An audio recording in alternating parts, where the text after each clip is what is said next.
Welcome everybody to the last day of February. Can you believe it? Those 28 days have already come and gone.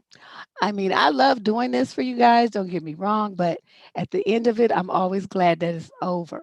So as our to kind of tie things together and bring it all home, what we're going to do today is discuss a wide variety of topics from the aspect of some of the viewers. These are women that are, much younger than me, probably closer to my daughter's age.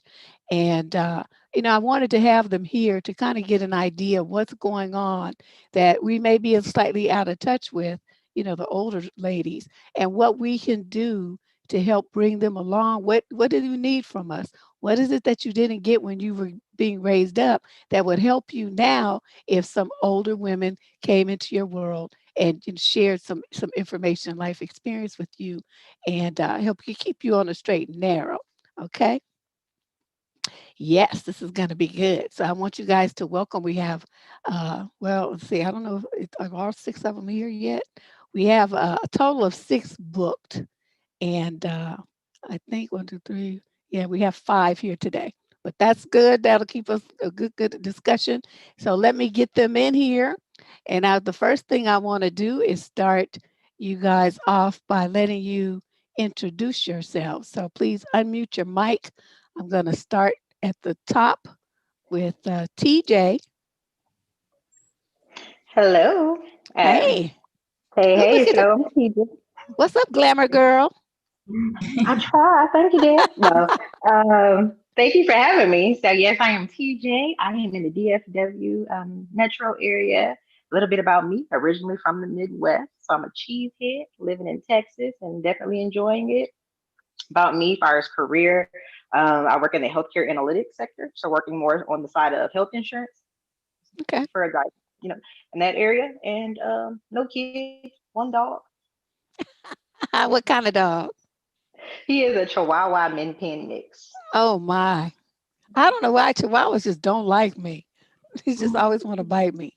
Okay, Yeah, he let's don't get like you up you. here, Jessica, and let everybody know who you are. Hello, everyone. I'm Jessica. I live in the South Florida area, better known as the Miami metro area. I'm also originally from the Midwest area, like TJ, but I've been in the South Florida area for close to 20 years now. Wow. Yeah, a long time. So it's officially home. I work in human resources, no children, and I am very excited to be a part of this panel. I love Miss Deb, so this is such an honor, and I'm just Uh, excited to be here. well, I'm glad all you guys stepped up and volunteered to participate in this because it would have been a raggedy panel with just me. Okay, Tori, what's your story? Hi Deb, and hi ladies. Lovely to be here and That to you gotta see you check her little all. accent out. Isn't that cute? So yeah, as you can tell, I'm from London. I've lived here all my life. I own a fragrance brand, so I make perfume and teach people how to make perfume. And I've got two cats, they're British short hairs, and I'm child free, so I've got no children. Oh, so nobody has any kids. What's going on up Yeah. here? Okay, Ronnie. Let's get Ronnie Hi. up here. Hey, lady. Hey, my name is Ronnie. I'm living in Southern California. I have a BA and MA in sociology. I'm studying creative writing and I'm working on my first book. Ooh, all right. Yeah, Well, I'm also single with no kids. wow. How did this happen? I didn't even think to ask about all of that. So, but this is good. You guys will have some very interesting perspectives. So now that we've done that, I would like you guys to take turns, go around and share with us what the term self-love means to you. That's our theme for February. And, did yours change after the programming from this month? Did you learn something? Give me a little scoop on that, on what your thoughts are on self-love. Let's start with you, Tori. Okay. Okay, so self-love to me is about putting yourself first before anybody else, and realizing that you can't give love until you can show love to yourself. fundamentally, first of all, and it's about kind of recognizing, you know, your weaknesses and your strengths, and, you know, not being seeing them in a negative, your negative personality traits in a bad way. It's just about recognizing that, and yeah, always loving yourself no matter what. Okay. Has that opinion changed at all since you've been watching Debruary this year? I've really enjoyed all of the all the shows, but I didn't like certain aspects in regards to like religion having to be a part of loving yourself, because I don't think that's true. But I do definitely think that there is a grounding that can be found from within, that you know, that we need to help one another basically and build each other up. That's really important. You can't do it on your own. And I think that really came through, realizing that, you know, we have a duty to one another, to look out for one another. So yeah, I that agree. really I like that. resonated. Okay, Jessica, what's your take? So my definition of self-love is that it is very internal, right? And it requires a lot of self-awareness. So it's nurturing ourselves when we're feeling uncomfortable. It is, as Tori said, placing yourself first, not in a selfish way, but in a way where it's about preservation. And I think that this month, the programming, the content didn't change my views of self love. It only enhanced what I already felt, and really just confirmed how I already felt about self love and investing that time into yourself. I think sometimes people, you know, equate self love to, oh, I'm going to get a pedicure or a manicure. And you can do all of those things and have zero self love. So I don't think that they necessarily correlate. But it's definitely about honoring yourself and making sure that you do that in all situations. Agreed. Okay. Who wants to go next? I'll go next. Okay. Thanks, Ronnie. So I would define self-love as a way of being that is conducive to feeling good about yourself and is also conducive to other people treating you well. That's how I think of it. Hmm. Okay. I Right. like that. I like that. Has your view changed, altered, been modified, or anything like that since you've been watching the programming this month and listening to the speakers? Yeah, Sometimes, I we would can say, fine tune our thing. right. I would say a lot of one of the main things I get just from you in general is that not letting society tell me, well, not letting society define womanhood for me, like, oh, a woman should be this, a woman should be that, but more defining it for myself and being my own woman. And that's what I get a lot out of your videos. And I would say that's part of self-love too. I would add that to my definition. Just being your own woman. Agreed. Okay. And let's see, who's our last person who hasn't spoken yet? It's me, TJ. Okay. Okay, TJ. Yes, I would say it's kind of what everybody said, but definitely in short, I would say it's doing you, doing what's best for you, no matter what. So I do believe in being selfish, even if other people don't like it. It's okay if that's what you need to do for you. And so, what I like about your panel, so no, it didn't really change my definition, but what it does highlight about how multifaceted self love can be. So there can be a spiritual component. There can be the sense of community where you need to go external to seek help to get you through whatever you're going through. And there may be times it's going to have to reflect internally as well. So all of it really matters, and all of it cumulative will create self love that's going to be unique to each individual person. Okay, you guys gave very, very good, solid, well thought out responses. I can't really add anything because you covered everything. So let's move on then and let's go back to talking about your girlhood, where it all began. What messages do you recall getting about men or relationships or about womanhood that probably affected you more in a negative way than in a positive way? Do you recall those or something, as you got older, you're like, wait a minute, I don't think so. That kind of thing. Do you recall anything like that?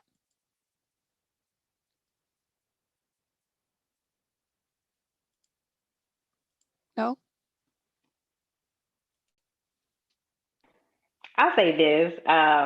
For me, it wasn't so much what was said; it was what wasn't. Ah, Yeah. So growing up, I think I told you in my little bio when I reached out to you, I was raised by my grandparents. My grandmother was definitely coming from her generation. She was definitely big on education. 'Cause I think for her, growing up in the Midwest as well, that was a barrier for her. So getting education by any means, and that was her way of getting ahead. So even I though she was see. a married woman, yeah, so even though she was a married woman, she was like, nope, education, education, education. That's what you need to do. There were never talks about relationships, really none of that. So when I So when the went time about you got dating, ready to go and start dating, then what, you didn't have any information? right, it was kind of like you figure it out and then kind of like look at my older siblings and cousins. It was like trial and error for me. Oh, okay. Hmm. All right. What about you, Jessica? I would agree. I think that a lot of it was trial and error. My parents, they grew up in a two-parent household. They are still married. The extent of the conversation, like from my father, sometimes I might come home and a guy had given me like a necklace, and my dad would say, "Give this back to him. You don't accept anything from boys because they'll want something in return." Um, but there were never any conversations about, okay, here is the nature of boys and this is what they, how they are and how you are. So a lot of it really was trial and error in figuring it out as I went along. And I, I don't fault my parents for that because they're from a generation, neither of them, I don't think, no one had those conversations with them. But I know for myself, if I ever have children, we'll definitely have those conversations, especially if I have a daughter, because otherwise it's kind of sending them out there to be with the wolves. Exactly. So. That's how I see it. Like, you don't have your kids, their heads full of knowledge. Then you just put them in a position where you're going to let other people feel their heads full of nonsense. Well, we got our Abby is here now, so I would like to get her to introduce herself real quick, um, and maybe answer this last question. So, Abby, Hi guys, sorry I'm late to the party. oh, see, we have another person with a cute little accent. I'm going to go to Yes. London and get me an accent. So, Yeah, introduce yourself. These are a brief little intro. Let yeah, everybody know who you are. okay. Hi everyone, my name's Abby. I'm from London, England, but I live in Paris, France, and I'm a life coach where I help women with mindset, dating, and relationship, like self-development, and to heal from breakups. That's the main thing, like get over a breakup. Okay. So I just asked them a question about what message they might recall getting as a child that turned out rather to not be very helpful, or what Jessica just talked about. She didn't have she didn't want to, she didn't get any messages at all. So what happened in your household? So my mom and dad were separated, but my dad was always present in my life. He was a good man. From my mom's side, she didn't really. I remember her telling me like boys only want one thing, so just lie, say you're not a virgin, and it was literally trial and error for me. There was no like way of how to spot a good guy and what to do and things like that. So I literally spent most of my 20s trying to figure out how dating works. Oh, this is just criminal. What is wrong with these parents? Just want to just slap them. So Ronnie, what's your story? So you didn't hear this, Abby, but when after you finish talking, please mute your mic so that there's no background noise coming through when the other ladies are speaking. Okay, so Ronnie. Hi, so I'm an only child. I grew up in a two-parent household. And as a lot of the other panelists have just said, my 20s and 30s were trial and error. My mom, my dad and I really didn't talk about dating. And the two messages that I received growing up were to not call men, boys, do not call them. And they like a mystery. And those are the only things that I remember. And, even though those things can work, even still to this day, it makes me feel like I can't be an active player in the whole dynamic. You know what I mean? Like I Right. have to be this passive person. I can't express myself. I can't be spontaneous. I can't be assertive. I can't say you know what I mean? I can't pick out who I want. I have to you know what I mean? Like to this day, I feel like as a woman, I just have to sit back passively and just hope the guy that I like picks me or likes me. You know what I mean? Like that's Oh, like I still feel like that. You know what I mean? But it's so ingrained in you that you're not supposed to call them. Like you're not supposed to do anything. And I don't remember receiving any messages at all about self-love. You know what I mean? I don't think anybody does really. Like maybe it's different now. But you know what I mean? But a lot of advice is just basically how to like defend yourself. You know what I mean? To protect yourself. It makes dating sound like it's not even fun. It's like a battle. well, unfortunately, so Like, many people have turned it into that. You can't go yeah, out here just all brand new. right, You better know game. You better be able to recognize it when it's being kicked to you. right. And so a lot of my re-socialization is here, on this channel. I think like a lot of other women, so that's my story. Okay. Wow. This is unbelievable. Who did I skip? Seemed like I skipped somebody. I got Tori. Yeah. Okay. Yeah. Okay. So I was quite brought up in quite a strict household. So yeah, I wasn't even allowed to date guys really. Until how So old? yeah,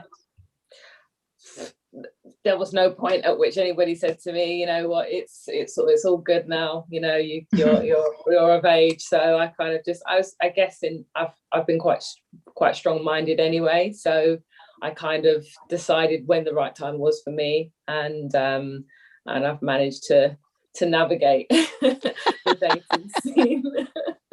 That's But what it from what is. I hear, it's getting really bad. So I'm glad to not be in it anymore. But yeah, I wasn't allowed to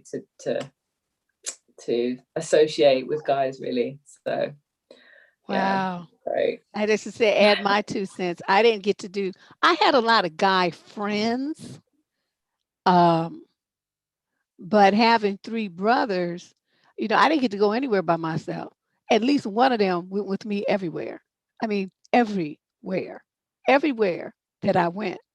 And so it wasn't until I was like went away to college that I got to do stuff by myself. But then again, when you hear some of the stuff that happens when girls are by themselves, I mean, maybe that was a good thing. I was mad, but maybe I shouldn't have been mad. I don't know. Maybe that was what should have happened. Okay, you guys, this is very, very interesting. All right, so let's move on to the next one. This goes more, and we're going to talk about the Black community in specifics. I don't know how it is in London, so guys might have a different perspective there. But we have noticed there's a very strong inclination in Black American culture to blame women and blame mothers, particularly for stuff that grown men do. Someone is in their 20s or 30s making their own independent decisions. And somehow, when they do something, people instantly reflect back to, well, their mother must have done this and their mother didn't do that. And I wanted to see if you've experiencing that in your age group and how you feel. I mean, what's behind that? Is everybody so anxious to blame women for everything? What's your thoughts on that? Want to start with Abby?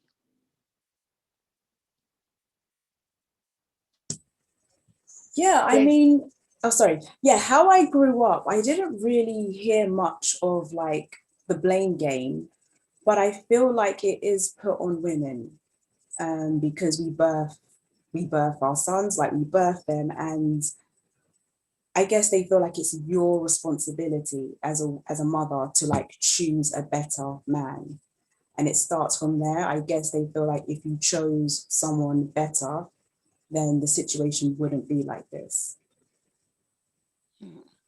And just as an aside, yeah, sometimes women do choose in ways that might not make that much sense, but there are also men who, start off really good, and Mm, then 10 years later they do some crazy stuff, and so it becomes a situation then where, um, there are we supposed to have a crystal ball and be able to see into the exactly. future? I just No, absolutely. We there's absolutely no telling. I just feel like men don't want to take the responsibility, so it literally falls back onto us because someone has to take the blame, and unfortunately, for some reason, it's just fallen onto women, onto Black women to take the blame, be a scapegoat. Yeah, Unfortunately, I'm not liking that at all. What about you? Let's get it, Ronnie's opinion on that. Then I'm gonna go to you, Yeah. Jessica. Yeah, you read my mind when you said scapegoat because I feel like people scapegoat women in a lot of situations just because I feel like there's this underlying assumption that we were supposed to know better. You Yeah. know what I mean? No matter where the mishap happens with the guy or the partner, you know what I mean? Like, you were supposed to, you know what I mean? Like, I think it's weird because like they look at us as we're stereotyped as more emotional, but at the same time, we're supposed to be smarter because everybody knows we're more intuitive, right? So it's like we're supposed to be this all-knowing thing. Like you said, we're supposed to predict the future. Like we were supposed to know this guy in 10 years was gonna flake. Right. Yeah. So yeah, we get scapegoated in a lot of different contexts. Hey, that's a bunch of crap. What's your take on this, Jessica? You're Agree. next, TJ. I think a lot of it has to do with social programming, just in our society, right? Just societal norms.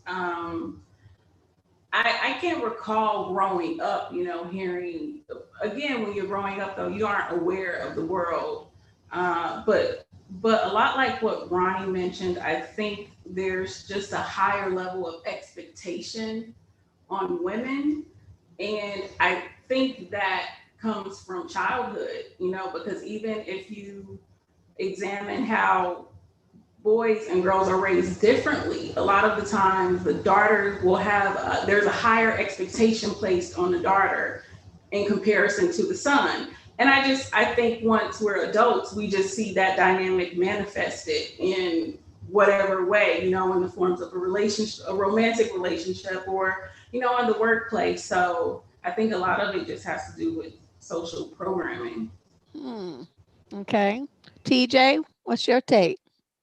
I definitely agree with Jessica about the social programming. I think society as a whole, we've kind of done like a role reversal. So we got men being women and the women playing the role of the man.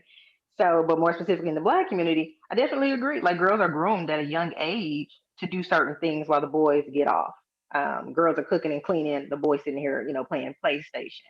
Girls Hmm. are taking out garbage, the boys sitting here playing PlayStation. And then I'm seeing even with friends, it's manifesting now in their adult life. They're like, oh, well, why don't you do certain stuff for men? I'm like, why would I? Because that's what they've been accustomed to doing. And now they're in their 30s and they're doing it and they don't really understand why a woman wouldn't. So Oh, I wish I would. Okay. What's your take on this? Who did I leave off? Uh, Tori? Yes, Yes. Tori, I Hi. think. Hi. Yeah, I think we've kind of made a rod for our own back on this issue because I think we have, in a lot of ways, willingly done everything. And these guys are basically spoiled. They think it is their right to have, they have an expectation. And I do think it's obviously a disgrace that guys are so willing to be irresponsible and not take responsibility and things like that, especially when it comes to, you know, having children and just abandoning them. But I am frustrated with us as well, because I just feel like, you know, we are the gatekeepers. We are the gatekeepers at the end of the day, and we have to keep that gate and not allow these fools basically to. But this is just like, you in. know, when we talk about stuff like this, I feel spiritually exhausted because there's just so much work placed and responsibility and obligation placed on women. And you ladies are lucky because, you know, the children aspect is not even a part of your burden. But, you know, imagine your life with a child or two and somebody who's, you know, supposed to be helping and just like, well, my game is on, so I can't really do that right now. I just I don't know even know what to say. My feelings about it are very uh very negative, especially when you consider these are the same people who say that they're um that we should submit to them, that they are, you know, leaders and this kind of they're natural leaders. How does that work when you're not stepping up and the woman is stepping up and doing everything, her stuff and yours too? What does that mean for the future of relationships if this trend continues? Anybody got a thought? Just unmute yourself and talk.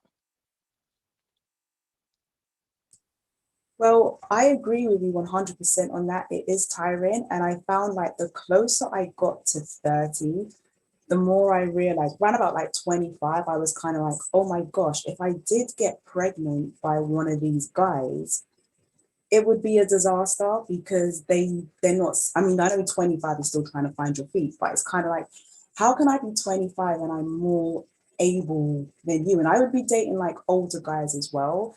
And it's kind of like they weren't like established in themselves. And I'm thinking, how can I be more established than you as like the young woman and you just expect me to support you? So I had to be a bit more serious. And the closer I got to 30, I just realized like, okay, either I can find someone who's going to be able to support me, or I'm just better off by myself. I would rather be by myself than be with a man who's not motivated and struggle because he's not motivated. And then I find like men do get annoyed and upset because they feel like they're entitled to you, they can have you. And when you're like, actually, you know something, I'm good by myself because there's not much you can offer, then they get upset. And there comes the name calling, and you think you're this, you think you're that. And it's like, Right. you know, And you're a gold digger and you yeah, know, you got to give a brother a chance and all this old right. stuff. Yeah. Okay. Anyone else have a comment on that before I move to a new question? Just really quickly, like I would say, I've seen the change in my dating life as well. Because I remember when I would say in my 20s, you know, there was this expectation that the guy was going to pay for everything. But now, not only is that assumption not there, but I've had guys ask me for money. You know what I mean? Yeah. So like I know that like I mean I know that's such a big no now. Like I know like I'm not gonna make that mistake again. But it's just yeah, like there's no mentality like let me I don't want to say take care of you or support you, but yeah, men don't I don't think look at themselves as a support to women these days, or not in dating anyway. Hmm. But if they don't show it in dating, then how would you suppose? I mean, when they soon they walk down the aisle, it's supposed to magically start Right. happening, like you know, dink Yeah, a dink a dink. exactly. Yeah, exactly. Exactly. I don't know. It's just really discouraging. Hmm. Okay, what do you got to say, Tori? I see you over there itching, just itching to say something. I just, yeah, it's just awful. It's just awful. But this is what I'm Is it hearing like all the that in time. London as well, from your perspective? Yes, Same yes, thing. Okay. yeah. I mean, I'm not on the dating scene, but obviously, you know, my friends are telling me all the time about, you know, what dates they're going on. And my sister, my sister's just a trooper. She's been on so many dates. She's very good. But it's just, I'm just shocked. I'm just shocked, to be honest with you, what I'm hearing from people. And I just can't believe it. I don't know what these guys are about.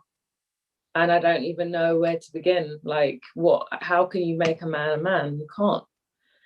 It's not, you know, they just have to be that way, you know. Yeah, a lot of them, they don't know how. They don't know. No. They don't know what to do. It's not the responsibility of the woman to make a man. That's the fundamental thing that these guys are not getting. They expect you to help them achieve that. So yeah, it's quite disheartening. All right. I want to get your opinion on something. So we're talking about what we don't want to be bothered with in men. A young man asked me the other day to make a video about how he could become a gentleman.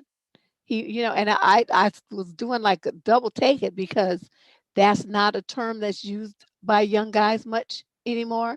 They want to be other things, but I haven't had one come to me and say, I want to be a gentleman. Nobody around me knows how to tell me how to do it, but that's what I want. Can you make a video and, provide me with some guidance? And he did. He was so polite and stuff. I thought, oh, this is great. So what I would like to get from you, because I think he's watching today, is for you ladies to share your thoughts, because we're, different age groups. What are your thoughts about what behaviors and attitudes or thoughts or words would entitle a man to call himself a quote gentleman? What does he have to do, be, or say? Let's start with Ronnie. Abby, you'll be next. The first thing that came to my mind is a gentleman uses discretion. A gentleman knows how to be discreet. That is missing everywhere now. So I'm just going to leave it at that. That's a good one. A gentleman doesn't talk. A gentleman doesn't talk to boost his image. A gentleman doesn't talk to put the girl down. A gentleman keeps his mouth closed. A gentleman is discreet. Okay, like my grandfather used to say, you don't have something nice to say, don't say nothing at all. That's what he used to tell us. I still haven't learned that though. So I want to let everybody know in the chat over here, if you have thoughts about what would make a guy a gentleman, what he needs to do, you can certainly join the conversation by putting your comments in the chat room. Okay, Abby, you're up next. What's your comment? Well, for me, a gentleman definitely has to be polite. And like Ronnie was saying, someone that's discreet, doesn't really talk much about your business or what you guys are doing, doesn't feel the need to brag about it. And also someone who's responsible and willing to take on a responsibility, and someone that can listen to you and be the provider that he's supposed to be. Okay. Yeah. All right. And who we got? TJ? Yeah, I would think a lot of people think like traditionalism is like dated. But honestly, I feel that's where you can find the definition of a gentleman. That really old school guy. And that old school guy is everything that everybody already mentioned. But you can find out or take a glimpse at what chivalry looks like. Opening doors, pulling out chairs and all of that. Try that old school traditional guy. That would be my advice. Yeah, these young guys, I don't even think have those skills. They don't know how to help a woman on with her coat. Nobody's ever showed them how to do it. Pull out a chair for a lady to sit down. They don't know how to do that. It's very interesting. Very interesting. Okay, Tori, what's your take? So I think a gentleman is someone who's a good communicator, someone that is able to listen and not just talk. But it's also someone who's not affected by what others think he should act like or do. It's someone who's comfortable in their own skin and does the right things regardless of who's watching, not to score points. Those are good points. No matter who's watching, that's a key part. Okay, who did I leave off here? Me, I'll go. Okay, My response is very simple. I think simply respect, mutual respect. I think that encompasses so much. So if you're in the dating phase, courting phase, just showing someone respect can really go a long way. And having a mutual respect for one another, because I think that is something that both, idealistically speaking, men and women both want. So if the foundation is rooted in respect, then I think he would be also a great, start in terms of nurturing those other aspects. gotcha. Did I leave anyone out? Did everyone make a comment? Everyone? Okay, let me add my 2 cents. I just have two things to add. You guys gave great lists. Two things I think that are key components of a man being a gentleman. One is that he is confident. He's confident in himself. He has high self esteem so that he can be the kind of guy who might need to be a little bit different from other people. He's not going to go along with the crowd. Like you said, he stands up for himself. He's his own man. And he does what's right because he knows it's the right thing to do. He treats other people well because he knows that's the right thing to do. He don't lie and cheat and steal and all that because he knows that's not the right thing to do. So he's a guy who you can admire for how he lives his life, how he rolls. The other thing I think that's a very key component of a man being a gentleman is that he respects boundaries. These, one I mean, I've run into them myself. Really, really nice, decent men. But one thing they did not take into consideration well is when a woman said no, or I don't like that, I don't want to do that, I don't want to go there.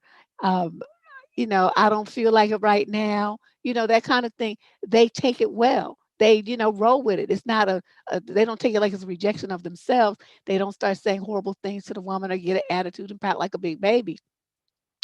They just say, okay, that's fine, I'll catch you next time or whatever.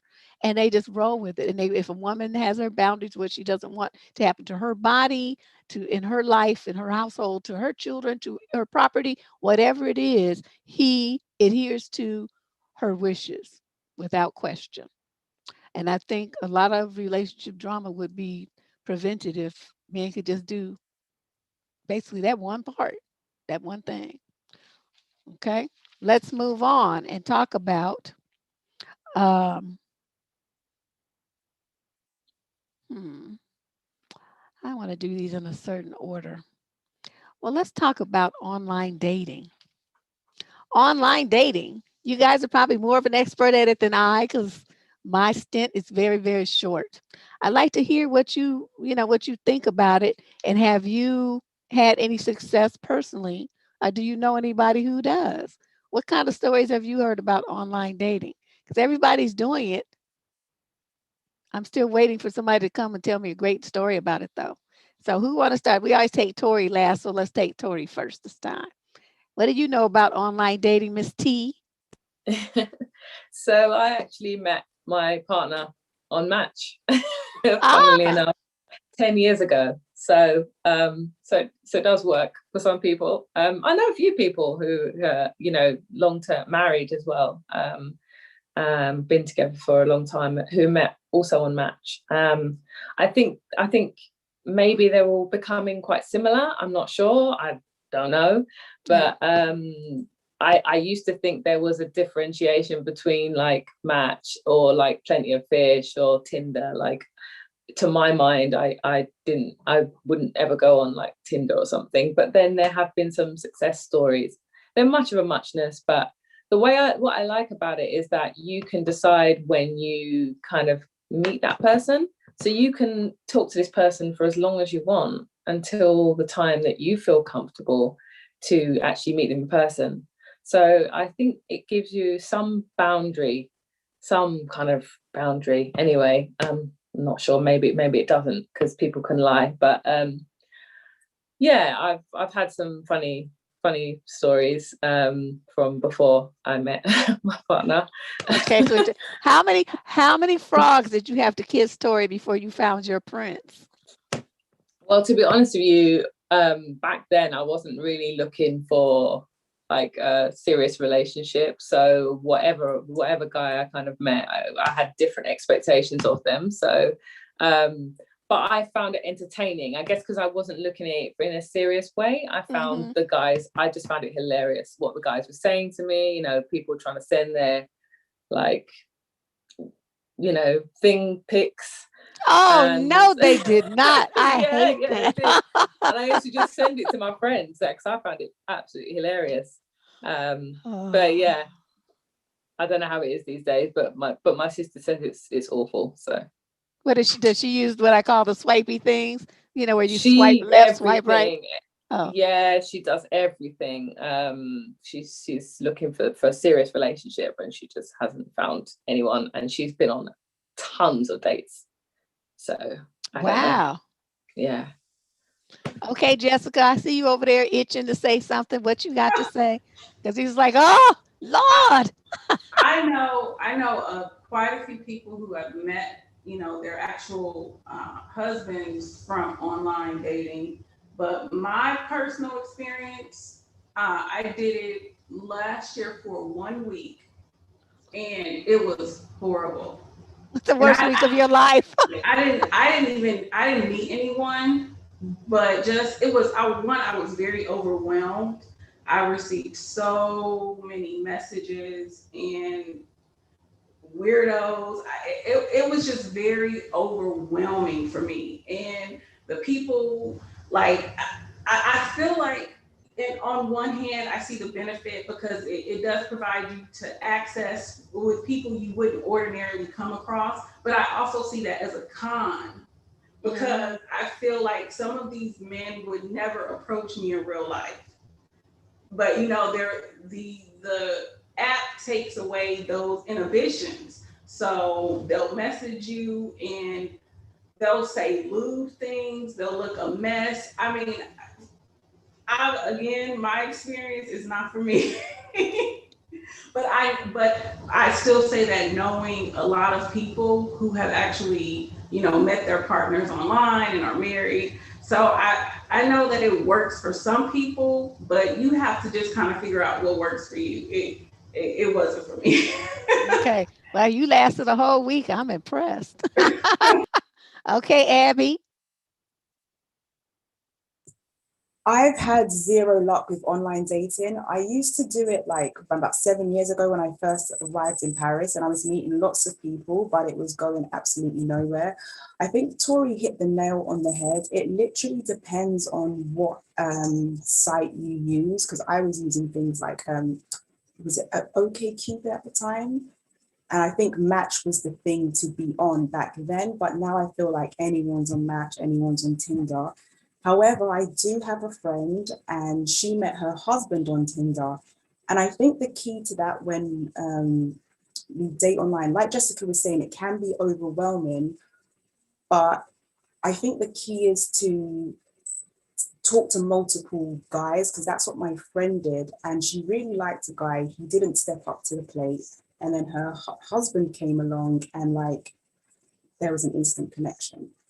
And now they're married. So there are success stories, and they met on Tinder. Who would have thought that? But I think it really just depends on your ethic, because it is work. And like Tori was saying as well, they can send you, you know, rude pics, whereas in a bar or in real life, they wouldn't pull down their pants. So if they did, I'm calling the police. But like, that's one of the bad things about online dating. It just exposes you to things that you wouldn't want to see. And men feel comfortable to do it online. Oh God, what a nightmare. TJ, what's your take on all of this? Well, I've done it. I am officially retired from online dating. I've ran into them all. I mean, so I would say I'm single, so it wasn't successful. And honestly, I don't know of any successful situations. I've just seen constant man after man after man after man. I do believe what Jessica said about, you know, people who normally wouldn't talk to you will online dating. So I think it's I think online dating just attracts a certain type of man, and I think that's why most people don't have success. But I ran into them all. Of course, I've gotten the pics, I've gotten vids, I've ran into men who I was like, "You're clearly not straight, so why are you here?" Like, I just ran into it all. So it got to a point where I was like, "I'm over it. I'm done." So best of luck to those who still do it. Yeah, but you guys are so young. This is kind of interesting. Okay, did I get everybody? Everybody got a chance to respond to the internet dating question? This is just a nightmare because I was trying to figure out, okay, if that doesn't work, what's left, especially in this COVID days where you can't go out, what you supposed to do? Send up like a balloon or something? This is very, very interesting. I know people are having Zoom dates and Skype dates and things like that. I don't know about all that, but I guess it's better than nothing. Okay. I think Rani, you didn't speak, did you? Rani. Oh, yeah. My online dating experience. Oh, thank you. See, I thought Ronnie was trying to hide. She was just like, I'm not going to say nothing. And then she'll pass me by. Okay, all right, I'll spill it. So I have 2 friends who met their husbands, and I have one friend who has a guy that she's been seeing for years. So those 3 are success stories. But for me, online dating does not work, and I have also officially retired it. My stint was also brief. I was not on it for very long, and I only met 2 men in real life, and it didn't work, obviously. And so my experiences with it were, people usually looked older in person. 2, people will match you and even message you even when they're not even interested. And 3, it puts you into contact with a lot of other people you wouldn't be in contact with ever in life if it weren't for online dating. You know what I mean? Which at first I thought was good. Like, oh, I'll get exposed to all these guys that I would never, but it just ends up being just extraneous people. It doesn't, you know what I mean? It doesn't end up being anybody that makes sense to your life. So it didn't work for me, but I've seen it work for other people in the past. But I've heard now it's, a lot harder than maybe 10 years ago, I would say. Yeah, people just seem to be just really tripping. This is kind of interesting. Okay, well, enough of that sordid tale. Let's talk about what you feel, and this is going to come from each one of your own life perspective. What do you feel is I don't know, top 2 challenges facing women today? And do you think that the challenge facing Black women is different than the challenges facing non-Black women? So that's just a question to think about. I'll give you a second because I know that's a lot. So, it can be one, it doesn't have to be 2, but 1 or 2 of what you think are the biggest challenges facing women today. Okay, let's start with you, Abby. Alphabetical order. I think one of the biggest challenges is like career and children. Can a woman have both? Which I think is possible. And another challenge as well is like dating outside of the race. I'm not sure if many Black, I don't know about in the US, but I know in Paris, you do get a lot of interracial couples. But I feel like most of the Americans I've met who live in Paris or like visiting, it seems like they have this hold to want to be loyal to Black men. So I think, yeah, those could be the 2 challenges, like children and career and dating outside of the race. Okay, those are 2 good ones. Okay, Jessica? Yeah, I definitely think I'll answer one of your questions. I definitely think that there are differences in terms of the challenges that Black women face opposed to other groups of women. One being, how online has a whole hypergamous movement, right? And I have very nuanced feelings about that. However, I do think that in the Black community overall, there is an expectation for women to have this sort of ride or die, or, build up a guy to help him get to that point. Whereas other groups of women, they are raised in a way where, they're raised to look for provider men, and it's not something that's shameful. So I don't think that's something that a woman should be ashamed of, especially if you are someone who is independent and you are self-sufficient. Because clearly you don't need someone, in that capacity. You aren't looking to ride someone's coattails. But we are women, so we seek a sense of security. So I think that is one of the biggest challenges facing Black women in terms of dating. Okay. All right. That sounds really good. And I have no disagreement there. Let's go on to Tori. So I think there's two things. One is, I think Black women in particular, we need to be more expansive. We need to realize that I think we've been pushed into these really narrow confines of what our womanhood should look like. And that is everything. That's a career. That's what kind of man we should be looking for, what kind of lives we should have, what kind of lifestyle we should have. And I think that is the biggest challenge, just realizing that how much we've been restricted and how much there is to break free of. And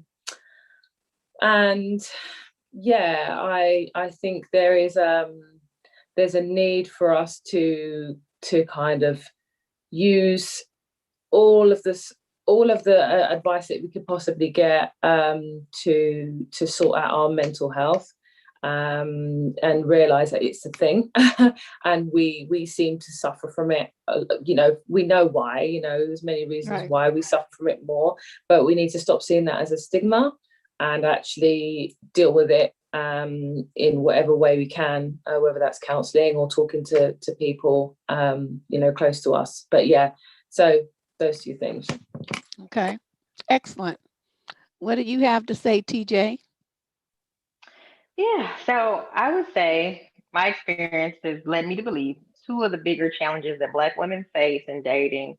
One, I do believe we are held to unrealistic expectations. There's always the constant comparison to other groups of women and this whole femininity movement, along with the hypergamy movement. Black women aren't this, Black women aren't that. But I know women of other races.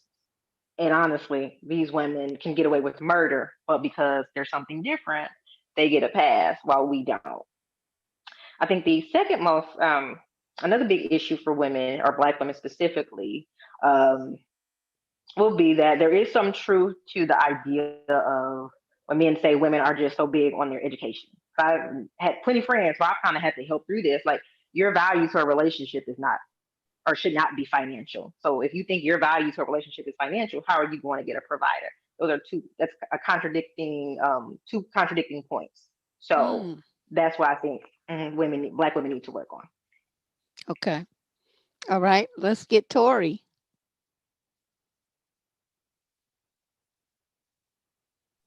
Ronnie, I spoke.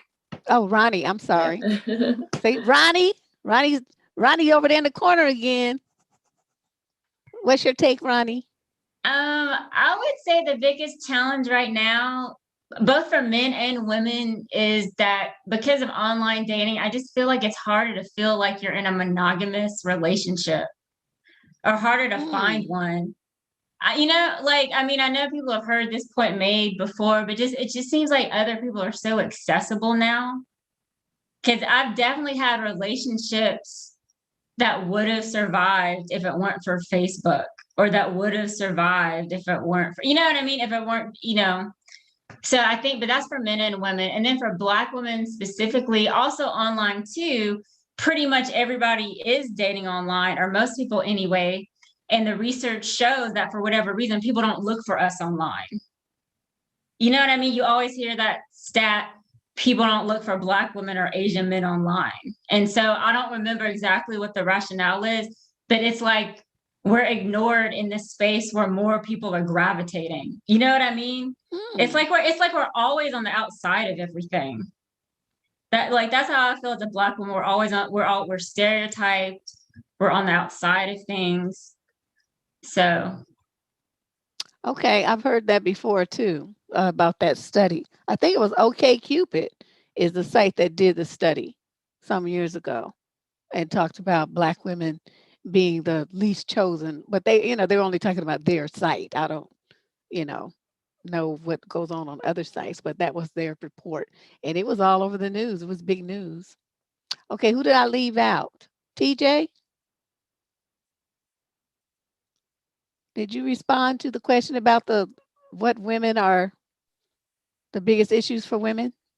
You got me. What about Jessica? Okay, right. Okay, who did I not get then? I'm missing somebody.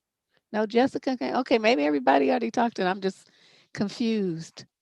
Okay, let's go on and talk about what you think is the number one way that we can make a difference.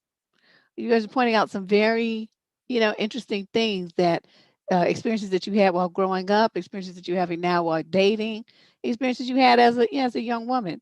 What do you think is the number one way that we can make a difference in the lives of those coming after us? What can we teach them? What do they need to hear from us? What do they need to see from us to make them not have to go through the same drama that we did? And this is especially interesting since you don't have children. But it's just like, just looking at, society as a whole and all the young women that are coming up now, they need something. They need help. What should we do? Ronnie, you want to start? Of course you do. so I would just put an emphasis on boundaries and self-love whenever I spoke to a young person or they sought me out for advice, and to also emphasize those things in my own behavior, modeling good boundaries and modeling self-love. Okay. In what ways did they approach you that you figured out that boundaries were the response, the proper answer? Boundaries? What way did people seeking advice, or what way? Yeah, so that you said that seemed to be that they needed, help with boundaries. I was trying to get an idea of what kinds of situations came up. Right, because I've just talked to teenage girls that are like, I don't know, like I've just talked to teenage girls. There's not like a natural progression as far as relationships. You know what I mean? Like you allow, it's just, I don't know, it's just common for people to allow the guy full access to your life, full access to your body before you even have like a fully formed relationship. And then, you end up with this messy problem. You know what I mean? Like, so I think like if you start with impressing on people how important boundaries are, not only will they not get into that messy situation, well, it won't even go that far. They won't even get involved with that person in the first place. I mean, really, that's the point. Like, you don't even get tangled up in the first place if you have good boundaries. So because that would end a lot of problems before they start. Okay. Yeah, I just want to get a better idea of exactly what you meant. That explains it well. Okay. Jessica, what's your take? I think having these conversations, like when I found your channel, it was life changing because I found it after I had gone through a divorce, and I'm a fire sign like you, so I'm naturally pretty strong willed. So fortunately, there were some experiences I didn't have because I am strong willed, but I'm still, I still have a lot of naivete to me. So I think what we can do is to have conversations with young girls, and sometimes maybe they won't be receptive, but at least giving them the information, because at least having it, you have a point of reference. And here I was 30, 31, coming across your information, and it was life changing. So imagine the obstacles that can be avoided if someone is 16 and they're being equipped with, okay, this is how you navigate relationships. And if you grew up relatively sheltered, I grew up sheltered a little bit. So you kind of think everyone operates the way that you do. They have to have good intentions because I have good intentions. They wouldn't lie to me because I'm not lying to them. And it's just not the way of the world. And you know, having those conversations will help, you know, help them make the best decisions for themselves. Okay, those are good. Yeah, I know a lot. I know a woman who has that in her signature line for her email. Assume good intent. And every time I look at it, I'm like, no, you need to wake up. You didn't grow up where I grew up. You assume good intent. Your behind's gonna be roadkill. But she has that, and she's that kind. And I just be looking at her like you about to get took because she just too, you know what I mean? She don't have, there's no boundaries. There's no sense of, toughness or something. I don't know. But I just look at her and I just hope that things work out okay. All right, let's see here. Let's get Abby's take. Abby, what is going on? What do we need to teach the younger crew? Definitely more Deborhism. You are saving Debs- lives. Yeah, for sure. Debsterism. And also knowing yourself and being comfortable in who you are. So I think definitely self-esteem. I feel like if you don't know who you are, people are going to tell you who you are. So you have to know yourself and be solid in it. If you face rejection from guys, know sometimes it's not about you and it could just be about them. So don't take it personally, because I know I used to think that if a guy didn't want me, oh my gosh, there must be something wrong with me. But sometimes it's not even about you.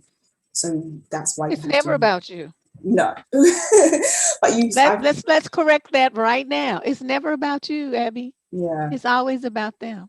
that's it. They can't appreciate you, they don't understand you, or they not ready for you.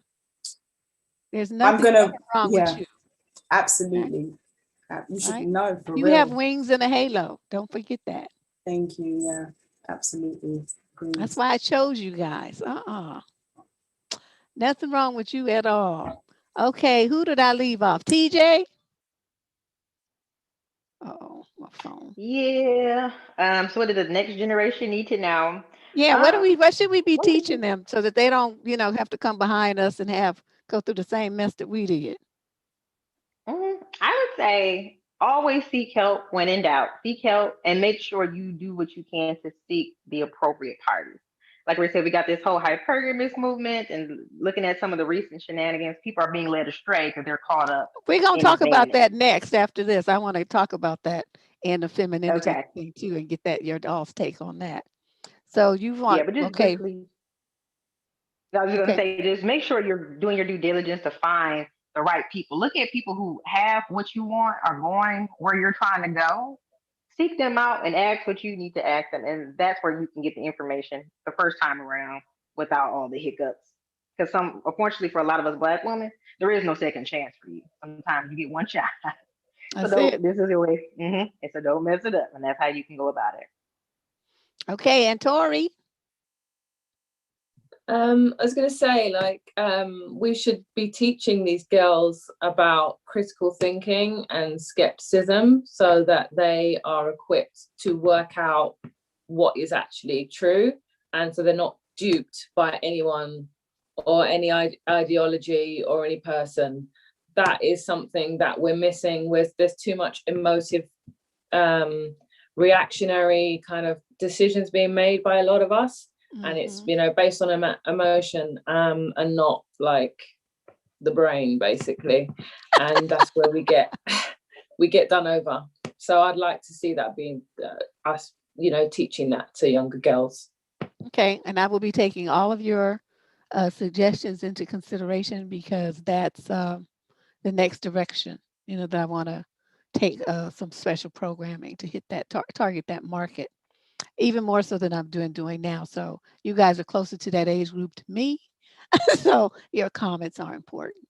All right. Now let's talk about a little bit about it because it's been mentioned several times already in the discussion. The very, very popular all of a sudden femininity and hypergamy movement. And from my understanding, I haven't gone on any of those channels. So if I get this wrong or something I said is not quite right, excuse me, because all my information comes secondhand from the people that, come on the channel and share stuff with me in their posts. But from what it sounds like, it's being promoted as a way for Black women to change themselves to meet some imaginary standard that will get male approval and attention and enable you to be a stay-at-home wife and stay-at-home mom with a man who makes enough money, but you have to wear your lashes and get your nails done and have a certain kind of air about you in order to make that happen. Is that correct? Is my understanding of it correct? And where did that come from? And how is that serving Black women in reality? Like I said, I wanted you guys here because you guys are in that age group. I'm not. There's no, I'll be looking at that stuff like, get out of here. I'm gonna look like a fool if I want to, and you gonna like it. That's where I am with with twos. You gonna like it. I don't care if my hair is sticking straight up in the air like that. You gonna say, wow, it's so beautiful. That's the most beautiful stuck up in the air hair I've ever seen. That's where I am. But I want to hear what you have to say about it. Is it okay if I Nobody? go first? Oh yes, feel free. So I have strong feelings about this movement because I I feel like it is a bit deceptive. It is a lot of the women who have those channels. They are telling Black women how to be more feminine and how to get men of means, and how to be more subtle or dainty. And so here's my personal experience. I was married to someone who was very financially stable. Keyword is was married. So I know what it's like to be married to someone who is viewed a certain way and who has this or that. But that is not the makings of a healthy relationship solely because someone is financially stable and can provide a nice life for you. And I think that is where I take issue with the message. I also think it's geared towards women who have traditionally been what they call been built, the women who co-sign on cars for guys or who, will get an apartment in a guy's name. So for me, that's not my history. So that message doesn't appeal to me anyway. But if you're a woman who has always been, well, I'm always in the position where I'm giving guys money or supporting them financially, then I think that movement is appealing, but it's just so deceptive. So I'm not a fan of it the way that they do it online. People are saying that you are so wise, so you're getting some props. Thank you. Okay, let me get to that's very interesting. Let me see what you have to say about it, TJ. Yeah, so I like that she initially said a couple questions ago how it's so nuanced. Hmm. So going back to your initial, questions, Deb, like pretty much everything you said was accurate. Yes, they are telling women if you look a certain way, you can get access to a man with money. This is how you do it. If you fit this mold, this is how you get there. However, I will say this. It's really kind of like a trickling down if you think about it, because other cultures they teach their daughters at a young age hypergamy.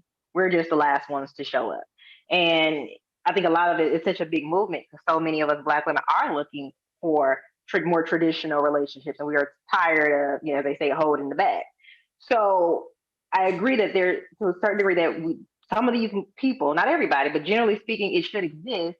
But going back to how nuanced it is, I think people are getting lost in the sauce. People, I mean, we got people taking a sugar baby approach to finding a husband. Not gonna work. We got folks out here. It's like everybody realizes how desperate we are. So not everybody's a relationship guru. Everybody's a femininity coach, and they're all regurgitating a bunch of cliche stuff. And then we're wondering why no one's getting anywhere. And I also say it's very nuanced because at the end of the day, it only works for certain type of people. I will go on record to say that. All right. So, mhm. Okay. Abby, have you run into this stuff, Abby? Oh yeah, it's definitely new. And I say to girls, whether you want to be feminine or not, just always make sure that the man is mentally and emotionally sane. That's number one. Whether, regardless whether he's rich or poor, because you get rich men who are, nutty, and broke men who are nutty. So he's got to have a good head up here. And I think it comes from women looking at other races of women and thinking, okay, so that's who men go for. So maybe we should try and be like that in order to attract men. Like perhaps women are like, okay, so men are going for this style, so maybe we should mold into that. And the fact of the matter is, we are moving now into a new wave where we're all masked up. So I think it will be personality now without being able to see what people look like fully. It's probably it seems we're going into like a more of a personality thing. I only agree with femininity on the terms of being more softer with yourself, because it's good to have a balance of masculine and feminine. And I think too much masculine can run you down. So it's nice to have that balance of the two energies. Okay. And I think, a woman has to be in a position where she can do that. Yeah, Because if she's in a situation with a man who's, slacking off, and like you said earlier, somebody's got to do it. Well, yeah, if she steps up and does it, well, suddenly she's being labeled as being too masculine when she's just doing what she has to do because there's a household to maintain and children to take care of. And you, dude, are not doing your part. So somebody's got to do it. So that's going to be her. And then you want to turn around and tell her, well, she's emasculating you and she's too masculine. yeah, yeah. You can't win. Yeah, it's tough. Yeah. Okay. All right. I don't even know what to say. Okay. Who did I skip? I think I got Jessica. We got Abby. Did we do Ronnie? No, not yet. Okay. I was like, Yeah. I got to keep up with Ronnie because Ronnie be like, So, when I was growing up, my cousin told me that the reason why it's important for a man to give you a big, expensive ring is because that shows that he cares enough about you to give you something that will help you reestablish yourself in case something happens to him. So that's a message that I've held in my mind, which makes sense to me, actually. And so, and I've seen it play out in real life that I've seen when a guy deeply cares about someone or loves someone, they will financially show that. That's something that I see. So whether it's good or bad, I've seen it. So um, I don't have anything against the femininity or hypergamy channels or those ideologies. And I feel like everybody should be able to define femininity for themselves. Like I was saying, like, and not let society, this is what's feminine. Because as everybody knows, as Black women, we just keep getting this label like we need coaching on that or something. But so I think everybody should be able to define femininity for themselves. But yeah, I don't have anything against hypergamy or femininity. But yeah, like I said, it's another one of those things where I feel like I'm being told I have to be a certain way to succeed with men. right. And that's what I don't like. Like I'm fine with hypergamy actually, but I don't like being told, well, if you want a guy that's worth anything, basically, you need to look like this and sound like this and say this and be this. I don't like that. So that's what I have to say about it. Okay. Yeah. I mean, there's so many different kinds of guys. I mean, I don't know. Cause I mean, I always told, was always told that guys like women that know how to cook and stuff. And my dad said, well, you got to look at it like, well, you need to know how to cook because you want to have kids. You got to be able to feed your kids. I mean, you can't be giving them fast food and junk food all the time. So that was his take. You want to be a mama. Well, cooking for your kids comes with that territory and stuff. So he phrased it like that. So I was like, oh, okay. But, it's like, so I heard that, but then I met a woman who married a man and he didn't care about her cooking ever. He wanted things to be going down in another room of the house. He was happy with ordering takeout and getting food from his mama's house or whatever they did, but he didn't care about that part. So she cooks maybe 3 times a year, if that. I was amazed. I just didn't know what to say. So who do I leave out? Does that get everybody? TJ, did you get in here too to talk about your views on the femininity and Um, hypergamous movements? yeah, I was just thinking that I haven't watched any of this hypergamy stuff, to be honest with you, but I think I agree with what Abby was saying earlier about, like, it's not just, it's too simplistic, because people are talking about you have to do this and you have to look like this and blah, blah, blah. But what about the fundamentals of the guy's character? Like, okay, he's got funds, but what else?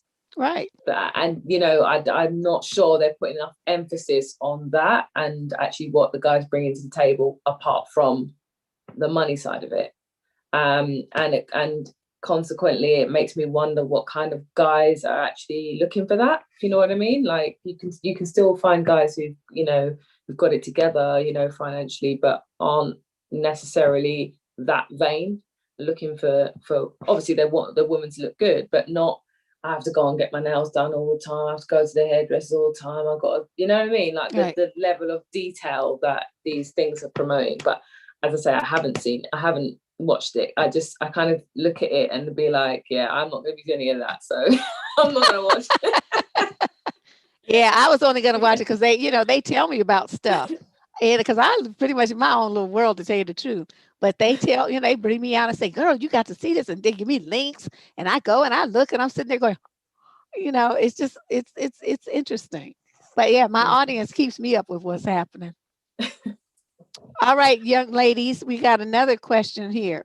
What is the one practical piece of advice that you would give a teenager about life and being a woman? One practical piece of advice. I guess it could be two. Something maybe you wish somebody had told you that would have changed your life. Something like that.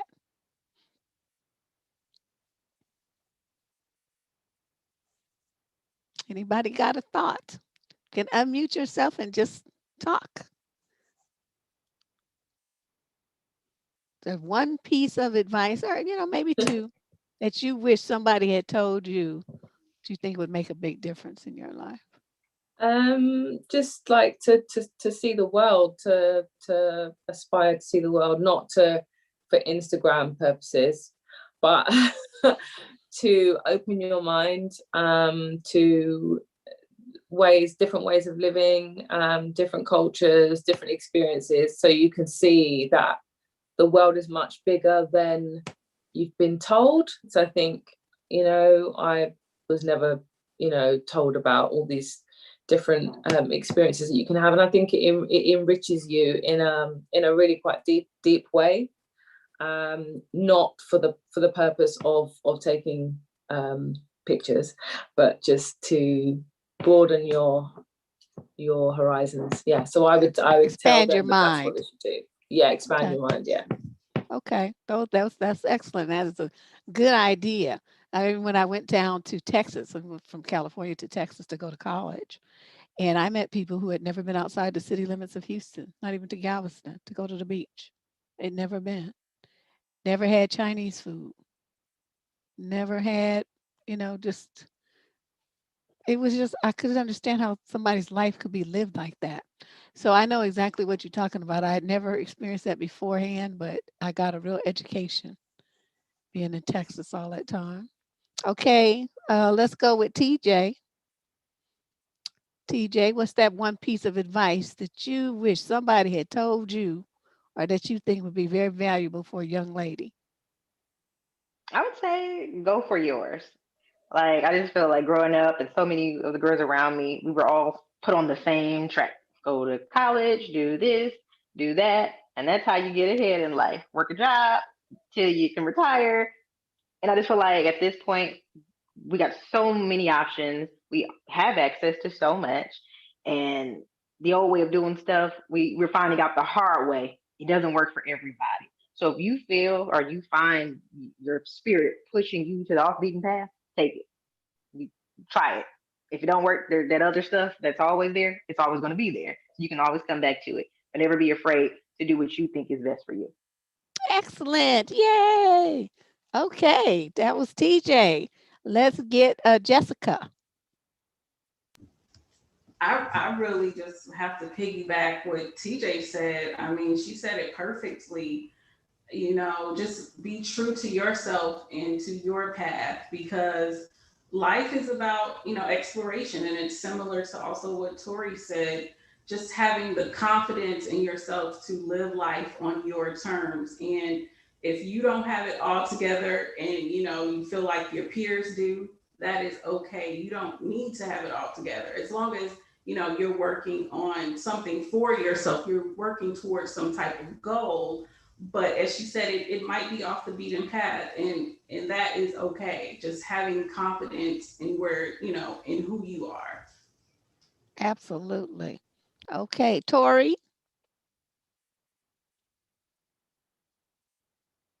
I suppose. Oh, see, I keep it. Rani, if she could speak. It's Ronnie. See, She's every trying to time I hide. say Tori, I meant to say Ronnie. Yeah.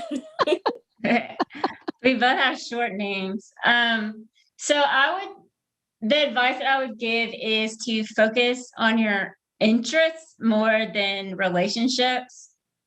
I just remember being way too focused on boys in the past. So I would say focus more on interests rather than your relationships. And when you do start having relationships with people, there should be a friendship there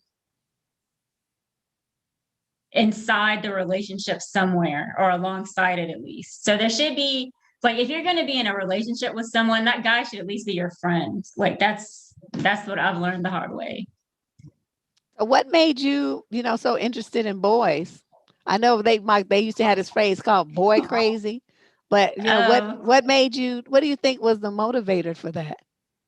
me, I don't know. I don't think it's anything in particular. I don't know. I think I was just curious about boys. Like I had a lot of good guy friends. So I just got really curious about boys. I don't know. It wasn't anything in Oh, particular. Just boy crazy. see, I had a lot of guy friends and guy cousins and my brothers and stuff. And the last thing I wanted to do was have a boyfriend, because that would just mean another man in my That's ear. funny. You know what I mean? It was like I was trying to get away from them. And it's the thing, it's like if you are friends with them, then you really get to see how stupid they are. And you don't have to judge them. I mean, that's still your buddy. You know what I mean? You're gonna laugh, roll your eyes or whatever. You're not really invested.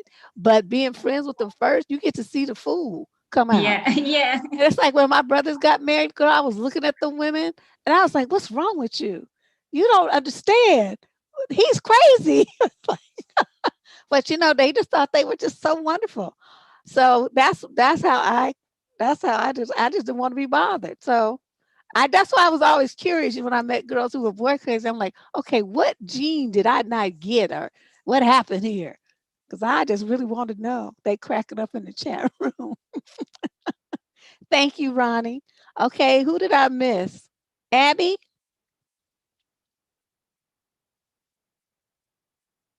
Where Abby at?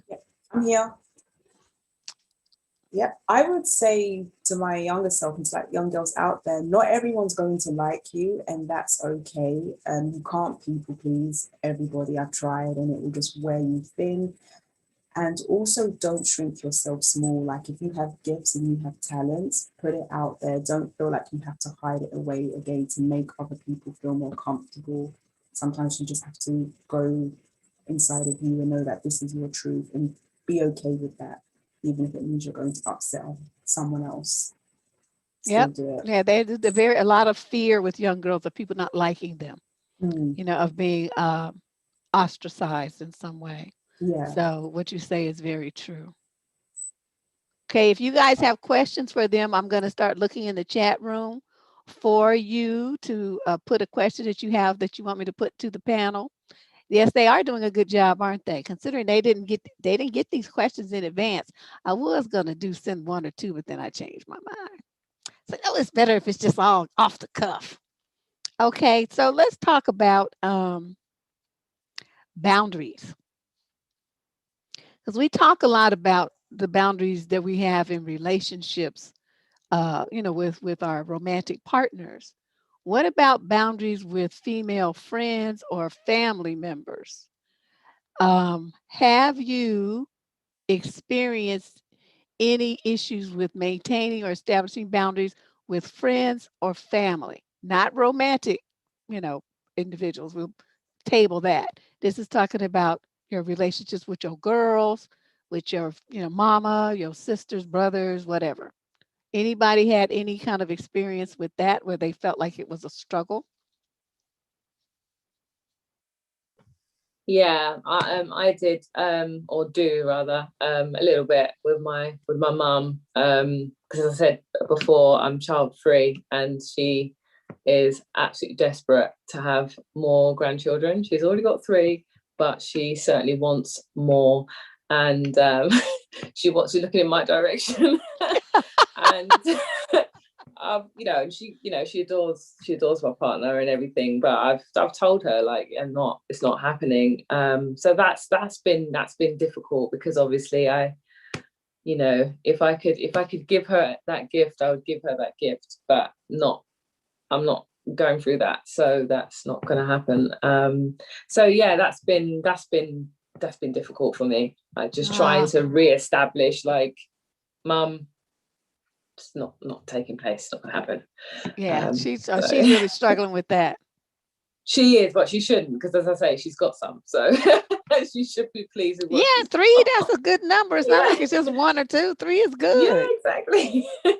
But I know it is. She wants something from you. That's what it is. Yes, she wants something from me. Yeah, but yeah. Hey. She's like, well, get over it, moms. Not happening. Okay, Ronnie. Okay, see, I'm gonna be good this time. From Tori to Ronnie. The struggle that I've had recently is sharing too much with friends, or maybe new friends, quote unquote, because I had a situation where you think this person is your friend, so you're open to what you're sharing, and then what's happened a lot to me is that person will tell their partner or whoever they're with, and then it might not even be malicious. They may just be talking, you know what I mean? But for whatever reason, they tell their person, and now I meet this person, and not only does this person know all this stuff, and they don't even know me, now they're seeing me through this filter, and now they're acting weird. You know what I mean? And then they might tell their friends. So it's just like, I've had to learn that you have to have tight boundaries, even in friendships, because friends talk. I don't know if it's female friend, but friends will tell their person your stuff. Yeah, they will. So that pillow talk, honey, that pillow talk gets a whole bunch of people's loose lips. Yeah, if they're coupled up, just know they're both going to know your stuff. So, yeah. Yeah, that's a drag, though. All right. Jessica? I would say recently, once I hit my 30s, I started to enact boundaries pretty heavily. So I would say, like, recently, I haven't had an issue because those boundaries have been in place for some time now. But I definitely have, and I think for me, my issue was one-sided friendships. In the sense of being too available for friends, and being the one who cared the most, being the one managing the relationship, the friendship in that dynamic. And so I have some instances where people would reach out to me like, "Oh, I haven't heard from you," because it's a two-way street. So if you haven't heard from me, you can reach out to me as well. But people get so comfortable with you carrying the load of that friendship. And so now it's just like, the thing about being comfortable with yourself and in your own skin, you just be like, if I gotta bump everybody, then that's just what it is. Yeah. We need relationships and those dynamics, but if people aren't acting right and they're messing with your peace, then it's just like, it is what it is. It's like ta-ta. Yeah. Okay. Let's see. Who did I not get? Abby? Yeah, with boundaries and friendships, I think there's a lot happening in the world. We're all going through, some things. And I feel like if you're going through something and your friend's going through something, they might be tempted to dump their load onto you. So you kind of have to be like, can you call me perhaps on this day rather than just accepting it and listening? You can like set a boundary of, oh, I'm not free right now. How about we talk on this day? So I have been doing that where I'm like scheduling calls and saying, let's talk on this day when my mind's more free rather than just because it can get to that point. So I'd rather just say, I'm available to talk on this day. How about then? It just works out better, keeps the peace that way. Okay. Yeah, I've shared before how I had a friend, and we were girls, I mean, before she even got married. Before she even met this dude. And then she met him, they got dated, they got married, but then she started telling him all this stuff.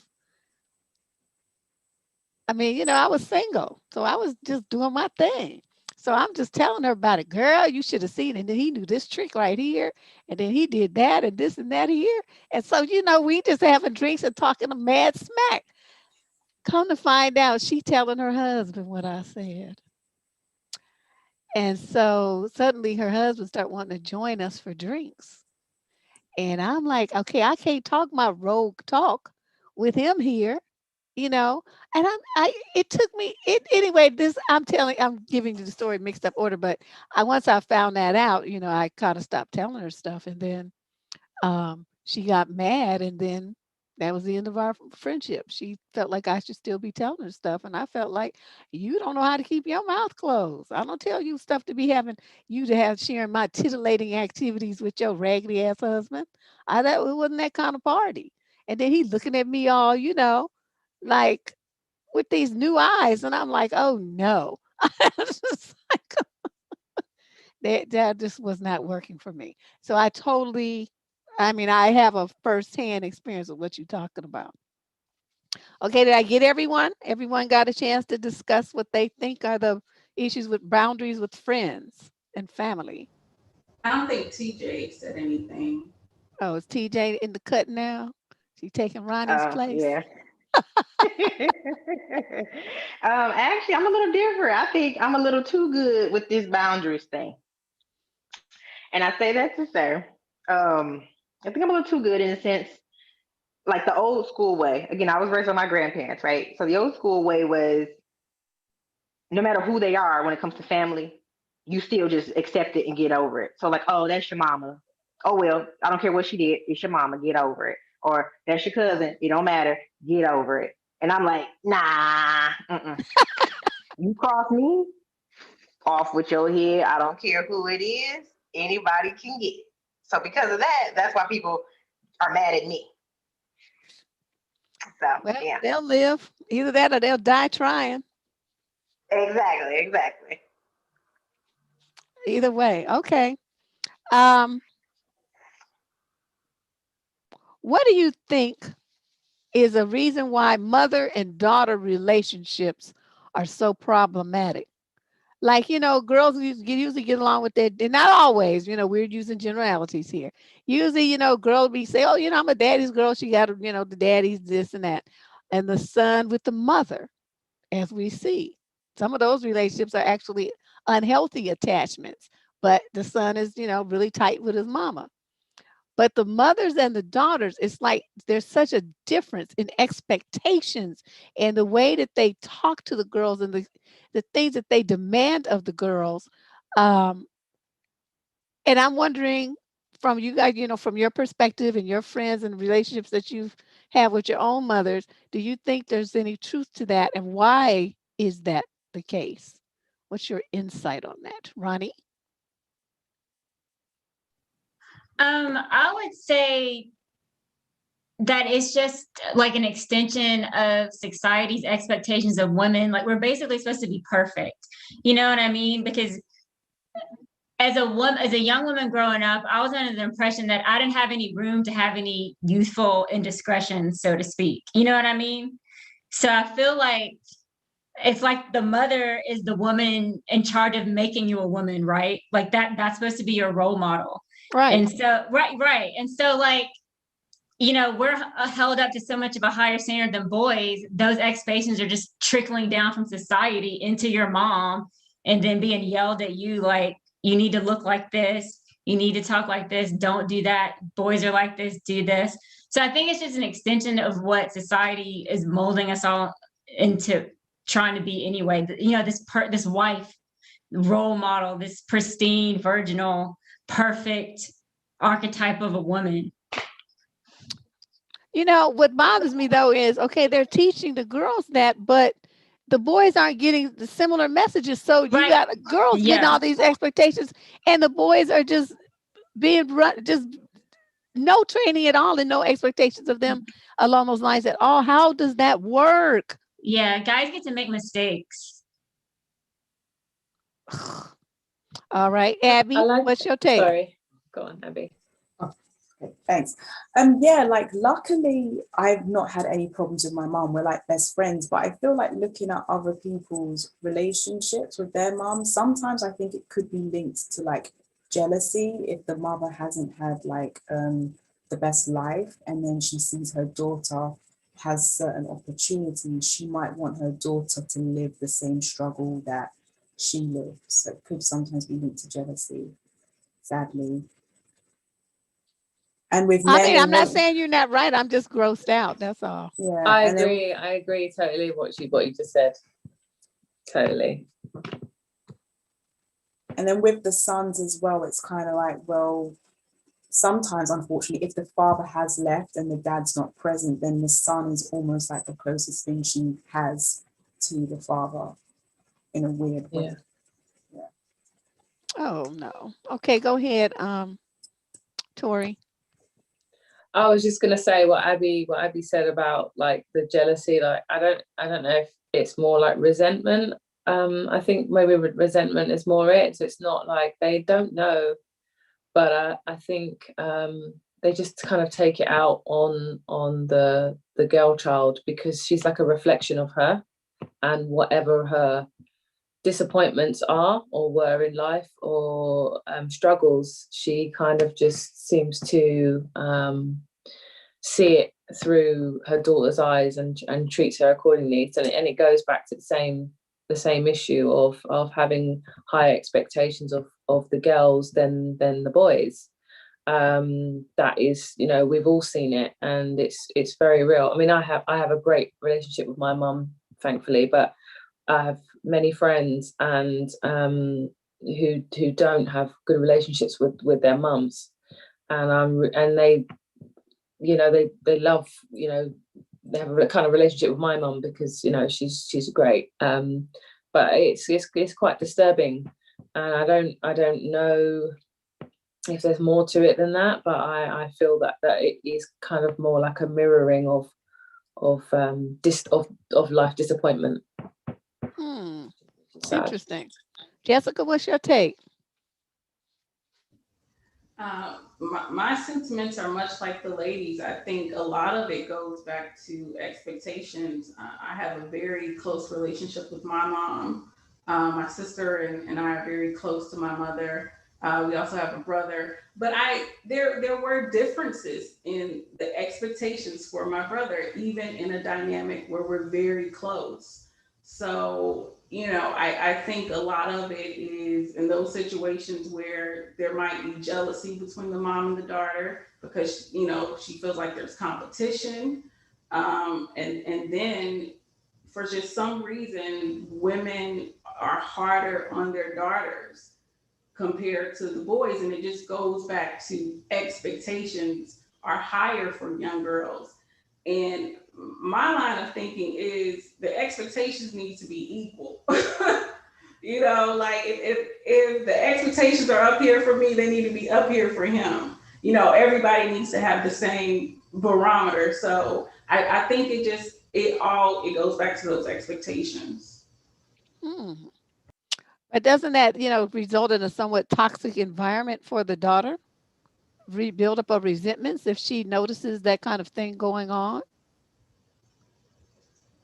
I would say so. In my case, my brother, he's substantially older, so he was kind of out of the house when I was there, but I have seen where, my best friend, she's the only girl, and I see how she had a lot of expectations on her in comparison to her brothers. And I don't think she has any resentment.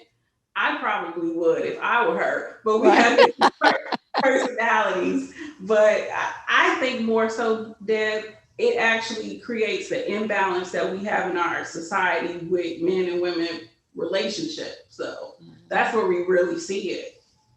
Yeah, because you can't have one one group overperforming and the other underperforming and expect things between them to work out well. It's just not going to happen.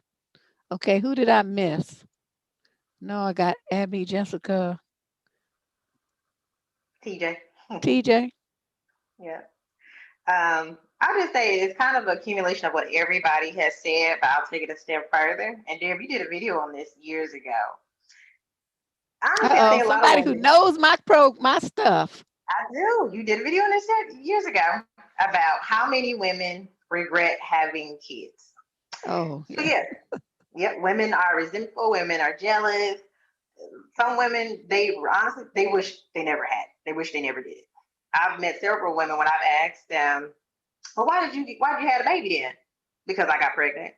And I think, again, going back to community standards and norms in the Black community, there's a stigma associated with giving away your kid. Even if you put your kid up for Mm, adoption, there's a stigma along with that. That's why we see our kids taken versus actually being surrendered. And I think because of that, these women get pregnant or they do it still thinking, oh, that's going to keep them. It didn't. Now you left with this baby that you really never wanted. And now you're taking your frustrations out on the kid. I see. Well, this Mm-hmm. is deep. Did I get everyone now before I move on to the next one? Are we getting to the end here? I wanted to know, I wanted to ask each one of you, and everyone, you can all unmute your mic so we can get through this kind of quickly. So you can just jump in and answer. Do you have a guiding motto or quote, a mantra, you know, an affirmation? I mean, something that you find that motivates you and helps you, guide your life choices and your thoughts, keeps you calm, that kind of thing. Do you I have do. anything like that? I do. Mine is to thine own self be true. And what does that do for you? For me, with that, if I'm ever in a moment where am I honoring myself? Am I being true to Jessica? If I take action A, is that being true to Jessica, or if I take action B, am I compromising myself in some way? So for me, it's just a way to keep me grounded and just in tune with myself, because it's so, sometimes a situation, it could be something in work that might come up. And, especially if you are someone, you've had to work on your boundaries and you've had to work on enforcing those things. You're like, okay, even in these small moments, I have to honor myself. So when my manager asked me to work late, I can't work late this week because I might, or I'm ordinarily the person who will take on all of the work for the projects because one, I feel like I get it done the best, but two, it's just how I was. So for me in working on myself, that quote just helps me to honor myself. I like that. Okay. Yeah, good. I've got one. It's just simple. It's just open mind, open heart. It's just with everything, you kind of are open to all possibilities of life, and always be kind. So, well, not Yeah. always. Well, yeah. I think Most of the sometimes time. we could be kinder than, what we are, but I think Yeah, sometimes we don't want to be. no. Okay, Ronnie, what you got to say? I remind myself that I'm exactly where I'm supposed to be, and that just because something may not work out the way that I want doesn't mean it didn't work out. So I remind myself of that. Oh, Yeah. good one. Good one. Okay. Who did we miss? Oh, TJ? yeah, TJ. Well, I got two, and I'll give it to you quickly because they go hand in hand. The first is somewhat of a quote, but it's from Nina Simone, and she says, "I'll tell you what freedom is to me: no fear." And then the second one is from Maya Angelou: "Nothing will work unless you do." Mm-hmm. Mm. Mm, I haven't Testify. heard that one. Mm. I know everybody getting all churchified up in here. And my one is the same as like TJ. My main one I tell myself every day is to like fear not, have no fear. Oh, those are excellent. You guys, I knew you were the right panel for this show. Because this is, these are all things that are very important. If you're not gonna get too far in life if you're always afraid of everything. You're never gonna get off the bench. That's the So, analogy I like to use. You're never gonna take a chance to hit a home run. Bring mhm. all the other players from the base, bring them home. If you don't ever step up to bat, you sit your butt on the bench, you're never gonna hit anything there. That's guaranteed. At least if you step up to the plate, you have a chance. But people won't even do that. They don't want to take the risk. All right, let me get my last stuff up in here. What do I want to ask you guys? I wrote down so many questions. Okay. Oh, here's a good one. This is a good one to get your take on since you are in a different age group. What are the top 2 or 3 mistakes that you see women in your age group commonly making in their relationships? I will say I see women not willing to let go. They hold on to the wrong person and they're trying to make the wrong guy be the right guy. And it's just so annoying. It's just like, let him go. And feeling like their world is over if the relationship has ended, they kind of lose all motivation to live. And it's like, excuse me, you have a life Over outside a of me. man? Seriously, people do lose their minds. Yeah. I mean, a breakup in general, when you love somebody, it can be hard. Like, I'm not going to deny that, there's feelings there. But at the same time, it's kind of like, still live your life. Don't let yourself go. And some women just let themselves slide all the way down. And then you say, what happened? Oh, someone left me. Well, when was that? And it could be like years ago, which is a sad thing. So that's another thing I see women not wanting to heal themselves or forgive. And they stay too busy being focused on still on the guy who's probably in a new relationship, moved on happily. Girl, he's probably on his third one. Yeah, while she's still stuck back there. Yeah. So I like to Oh see my. women move forward, and they tend to not, sadly. Okay, those are two good. That's a really good one. All right, TJ, what do you see? I see women undervalue themselves, overperform, and we believe in a fairy tale love. And that's where we end up losing our mind, like Abby said. Okay, what you mean fairy tale love? I think like I've met so many women who they get this idea of what the ideal man looks like. There's no deviation from it. And then they think again they get so caught up too in the overperforming. So they feel like if I do this and I do that, I'm gonna get Prince Charming. And they don't get it. And they feel Prince Charming is supposed to look and act and show up a certain kind of way. And they're not even open to the possibility that you can get Prince Charming, but it might be slightly different than what Yeah, everybody's told you you're gonna get. he might be Prince Malik. Exactly. Or Prince Jean. Oh, this is funny. Oh my goodness. Okay, Jessica. I would say just a lack of self-respect. You know, for me, respect is just very important. And if you respect yourself, it goes a long way, and it stops a whole lot of BS. So when you start to eliminate the respect that you have to have for yourself in the relationship, and that's what I've seen a lot of, and it's just unfortunate. Yes, that's very true. Because they'll take a whole bunch of stuff. We see that in the advice column every week. All kind of nonsense, and Crazy. just very little respect for themselves and their bodies, their minds, their hearts, their value, everything. Wow. Okay, did I miss anybody? Ronnie? Yes. Yes. It's just frustrating when women continue to date men who've made it clear that the relationship is going to be on their terms. You know Mm. what I mean? And I mean, I've fallen into the trap too, where it's you're dating somebody with the expectation it's going to be monogamous, or that's what you want anyway. And then, but you continue to date the guy even though he's still not monogamous. So I feel like I've fallen in that trap a lot because you think, oh, with time he'll commit. And then it's really frustrating when you see someone that seems like they have their stuff together hook up with somebody that seems like they have a lot of baggage. I see that a lot. Like a lot, yeah. Hmm. And it's just really frustrating.